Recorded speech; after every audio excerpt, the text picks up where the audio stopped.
hedging ya. Ya, jadi kalau kita mempunyai exposure falas misalnya, ya apa yang kita lakukan ya? Ya, untuk eksportir misalnya, dia mau jual dolar misalnya, ya mungkin yang banyak dilakukan untuk eksportir itu dengan yang namanya static hedge ya. Ya, static hedge itu seperti apa? Ya, kalau kita mengacu kepada spot, forwardnya sekian. Dan ternyata nilai forward yang 14.700 itu ternyata oke menurut mereka, menurut eksportir ini ya. Mungkin yang paling banyak dilakukan ya transaksi ya ini hedge dengan forward ya, gitu ya. Ya, jadi dia sudah sesuai dengan anggaran, ya dia tidak perlu mikir apa-apa lagi, ya istilahnya ya hedge and forget gitu istilahnya, static hedge. Atau dengan option misalnya, ya bisa nggak dengan option? Bisa, ya yaitu dengan buy dollar put misalnya. Nah, jadi kalau kita mengacu kepada hedging alternatif ini, ya mungkin kita bisa melakukan kombinasinya. Ya, atau mungkin sebagian kita hedge, ya mungkin tidak semuanya kita hedge, ya atau kita kombinasikan, ya. Ya. Beda antara forward dengan option itu kira-kira apa? Ya, kalau kita mengacu kepada forward itu kan komitmen kan. Ya, kalau forward itu adalah komitmen, di mana kita sudah komit ya. Jadi apapun yang terjadi kita jual dengan harga sekian kan begitu. Padahal sebenarnya sekarang harganya sekian gitu loh. Kita rugi di sini sebenarnya ya. Ya, di sini kita ada istilahnya opportunity loss lah di sini ya. Nah, itu yang membedakan dengan option. Ya, dengan option ya seperti ini misalnya. Option ini kan. Nah, kalau kita dengan cara option ya, kita tetap terproteksi. Jadi artinya apabila kursnya itu ternyata turun di bawah nilai itu, ya, turun, dia masih tetap bisa menjual dengan harga misalnya omong kosong 14.000 gitu. Walaupun sekarang kursnya berapa? 13.000 sebenarnya gitu ya. Tapi dia tetap masih bisa menjual dengan 14.000 ya. Jadi kita tetap terproteksi, tetapi apabila kursnya ternyata 15.000, dia tetap bisa mendapatkan upside potensial ya. Nah, itu keunggulan dari yang namanya option ya. Jadi tetap terproteksi, tetapi kita juga bisa mendapatkan upside potensial kalau ternyata kursnya ke arah yang menguntungkan ya. Nah, jadi kalau kita mengacu kepada option, tadi sudah dikatakan bahwa yang namanya option itu adalah non-linear. Ya, kalau kita bicara forward, swap, nah ini adalah linear. Ya, kalau linear maka lebih gampang. Karena kalau misalnya kursnya naik 1%, saya untung 1%, kalau rugi 2%, saya rugi 2%. Nah, kalau option kan nggak seperti itu. Ya. Karena itu kita memerlukan suatu pengelolaan yang lebih kompleks di sini. Ya. Yang paling simpel yang bisa dilakukan tentu saja dengan menggunakan yang namanya delta hedge. Ya, jadi delta hedge. Ya, kalau kita mengacu pada delta hedge itu gimana? Delta hedge itu sebenarnya ya, itu kan kita tahu bahwa delta itu sama dengan ya sensitivitas dari call terhadap spot. Nah, nilai delta ya itu sebenarnya tidak lebih kalau gambar dari call-nya itu misalnya seperti ini ya, seperti ini yang putus-putus ini mungkin agak susah melihatnya ya. Yang namanya delta itu tidak lebih dari sebenarnya turunan kan. Kalau ini kita baca ya, ini sebenarnya perubahan ya. Kalau ini limit mendekati 0 ya, nah ini nanti ini sama dengan turunan ini sebenarnya. Turunan itu sebenarnya garis singgung gitu ya.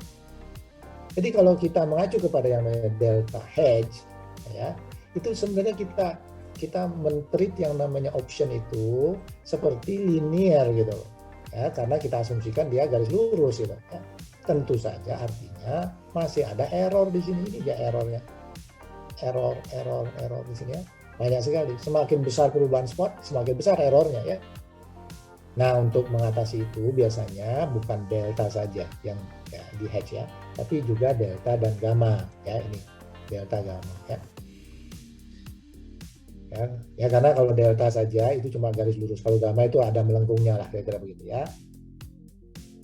Nah, jadi kalau kita mempunyai long call option ya, delta kita itu adalah positif ya. gamanya positif. Kalau long selalu gamanya itu positif. Mau dia call mau dia put selalu positif ya.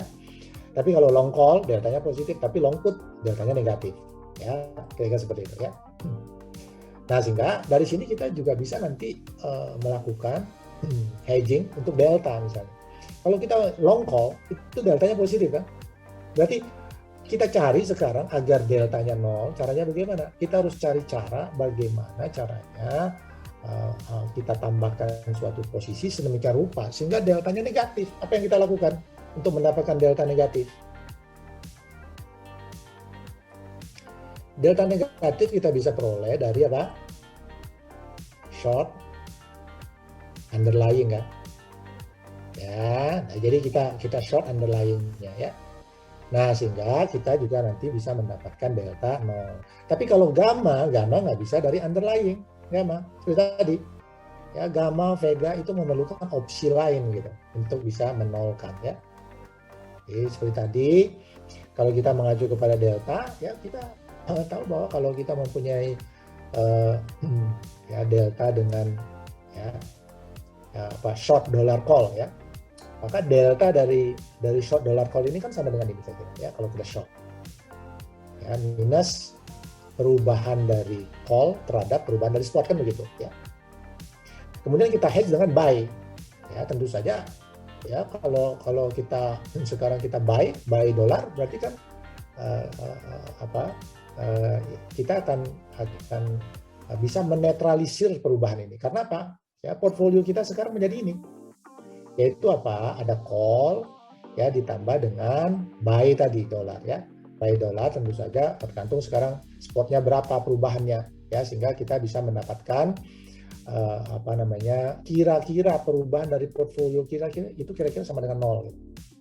Ya, contoh apabila kita mempunyai dollar call short ya untuk 2 juta misalnya, deltanya sama dengan setengah. Jadi seolah-olah sebenarnya karena deltanya sama dengan setengah, ini kan sama saja dengan short dolar rupiah biasa gitu, sebesar 1 juta gitu.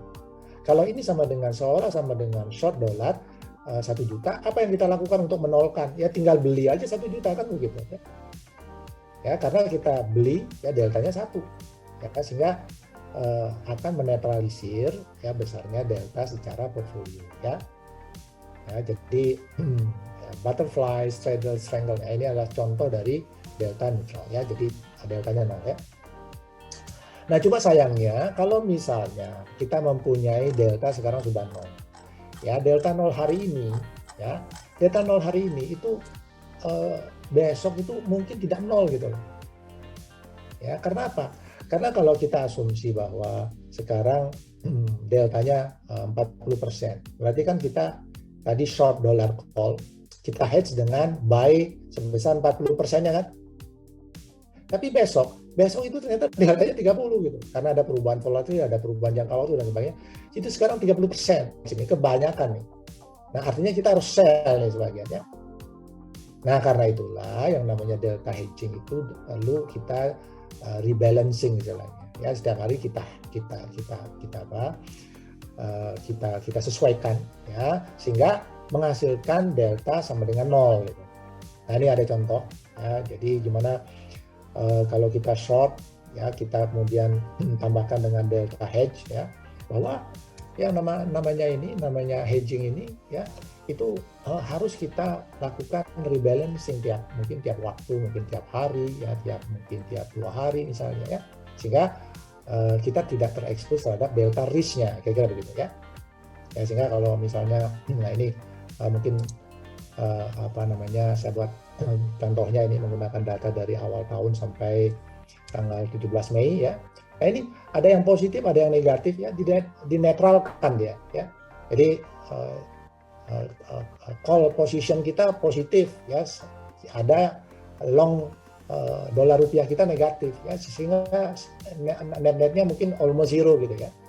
Ya, sehingga portfolio value kita nilainya berkisar antara di seputar 0 ini ya. Naik turun seperti itu ya. Karena satunya yang untung, satunya rugi gitu. Satunya rugi, satunya untung gitu ya. Ya, sehingga kita most likely hampir mendapatkan nilai portfolio total secara keseluruhan dengan hedgingnya itu almost zero lah ya kira-kira begitu. Tapi di sini kita lihat loh, ini portfolio value kita positif Pak. Ya ini kita asumsikan, saya asumsikan ini tidak ada transaction cost. Tentu saja yang namanya bid over itu kan ada cost yang harus kita bayar sebenarnya ya. Nah ini kalau kita memperhitungkan yang namanya bid over, tentu saja ada cost yang harus kita bayar. Portfolio nanti kita di sini setelah melakukan hedging yang berkali-kali ini, itu pasti ini most likely akan negatif ini ya, karena hedging cost kita tinggi ini, bid over kita kena di sini ya, seperti itu ya. Nah jadi apa namanya? Mungkin satu lagi slide saya sebelum kita akhiri. Nah ini mohon maaf ya agak telat sedikit ya. Nah jadi kalau kita sekarang asumsi kita mempunyai portfolio ya dengan OTC option seperti ini, ada 4 transaksi option ya, posisi sekian, deltanya sekian, gamanya sekian, veganya sekian. Ya kemudian ada lagi opsi lain yang diperdagangkan ya dengan delta sekian, gamma sekian, vega sekian. Ya satu lagi delta sekian, gamma sekian, vega sekian ya. Pertanyaannya yang pertama adalah bagaimana agar bisa mendapatkan delta yang netral. Pertanyaan kedua, bagaimana kita bisa mendapatkan delta gamma yang netral ya? Bagaimana kita bisa mendapatkan delta vega gamma yang nol kira-kira begitu. Nah, kira-kira ini gimana ini ya? Bisa paham maksudnya ya, Bapak Ibu sekalian ya? Saya mempunyai transaksi option ini ya. Saya mempunyai transaksi option ini, ada 4. Ya, saya adalah market maker ya dari transaksi currency option misalnya ya. Nah, sekarang bagaimana caranya apabila saya diminta agar ya pada akhir hari ya portfolio saya itu delta neutral gitu. Deltanya 0 maksudnya ya. Atau akhir hari delta gamanya itu 0 gitu. Atau akhir hari delta gamma veganya 0 gitu. Apa yang saya lakukan? Ya, saya mempunyai 4 transaksi ya. Nah, jadi langkah pertama yang dilakukan ya ini dia ya. Jadi pertama harus kita hitung ya berapa portfolio keseluruhan ya. Jadi total delta, total gamma, total vega. Ya, saya hitung semua tadi ya. Total delta 450, total gamma gitu ya. Total vega.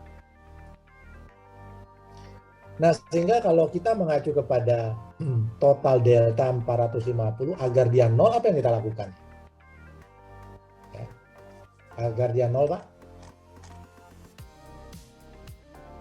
Ya. Apa yang kita lakukan? Kan ini deltanya positif nih, positif 450. Agar dia 0, apa yang kita lakukan? Agar dia itu jadi 0. Kan dikurangi 450. Pertanyaannya, ya, transaksi apa yang bisa mengakibatkan deltanya itu minus 450? Transaksi apa ini? Ya. Transaksi apa ini? Transaksi apa 450? Ya. Tadi dikatakan bahwa kita tinggal shell underlying kan? Kalau kita shell underlying, itu nilai deltanya sama dengan minus 1. Karena nilai deltanya minus 1, ya kita jual 450 underlying. Ya, sehingga nanti deltanya sama dengan 0. Jadi 450 kurang 450 ya. Nah, berikutnya delta gamma 0. Nah, apa yang kita lakukan? Ya, kita tahu bahwa yang namanya delta bisa dinolkan dengan underlying, jual beli underlying. Tapi sayangnya yang namanya gamma, yang namanya vega nggak bisa. Karena ya gamma dari underlying 0. Berapa vega dari underlying? 0. Ya, sehingga kita tidak bisa menggunakan underlying ya untuk menetralisir gamma atau vega ya. Nah, caranya adalah untuk gamma ya, delta gamma ya kita harus cari opsi lain dengan gamma yang kebalikan gitu. Total gamma kita adalah 1050. Gamma opsi 1 ya, gammanya 0,3. Nah, pertanyaannya berapa yang kita lakukan? Ya, berapa kita beli, berapa kita jual, sedemikian rupa sehingga gammanya sama dengan minus 1050. Ya, tinggal ini aja kan. Berapa kali 0,3 sama dengan minus 1050. Berarti X sama dengan minus 3500. Artinya kita diminta nge-short nih.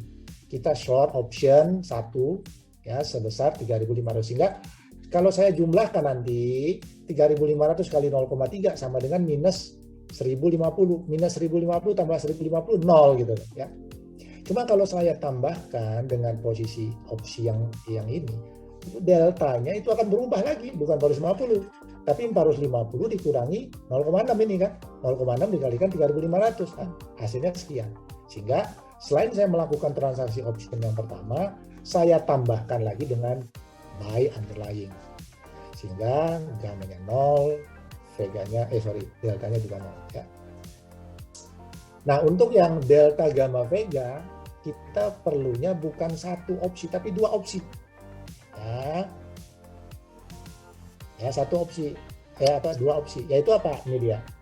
Opsi pertama tadi begini deltanya, gamanya, veganya. Opsi kedua begini ya. Portfolio kita begini ya. Sehingga untuk bisa mendapatkan gamma dan vega 0, nah kita harus lakukan caranya bagaimana. Nah, ini dia. Ya, kolom yang gamma harus saya jadikan 0 dengan membeli sebesar W1 opsi 1, W2 opsi 2. Sehingga saya mendapatkan persamaan ini.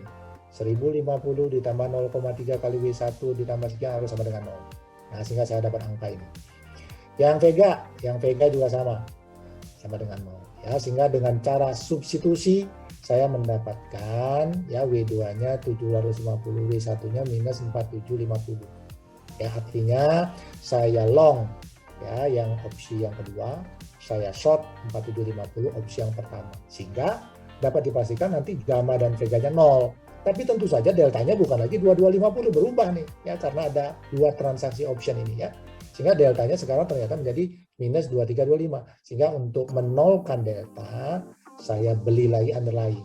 Ya, sehingga pada saat akhir hari ya saya mendapatkan delta, gamma, vega, option ya. Sampai di sini ada pertanyaan?